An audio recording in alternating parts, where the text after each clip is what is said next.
Bill Ayers, you've been called a dissident, a radical, a terrorist. How do you label yourself? Dissident and radical I'm happy with. I'm not a terrorist, I never was.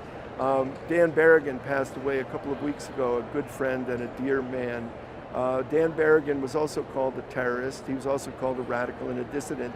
If you want to put me in that category, I'm very pleased to be in that category, and I don't measure up. But the freedom fighters that we admire, Dorothy Day, Martin Luther King, Malcolm X,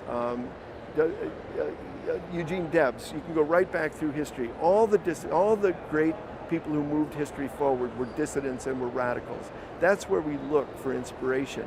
The terrorist label was a convenient label to lay on us when actually what we did in the Weather Underground, at a moment when 6,000 people a week were being murdered by our government, we committed extreme acts of vandalism. We destroyed property, and that's not terrorism. We weren't using violence as a weapon of trying to crush people or persuade people.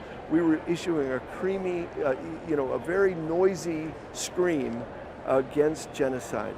And the terrorists in that time were the people dropping bombs on Vietnam, and that was our government. And that's a very sad chapter. But you can go back and read Martin Luther King or any of the great people who were living then, and they will all say that America was involved in a terrorist war. And those of us who tried to stop it were on the right side of history, even if our tactics were sketchy and stupid.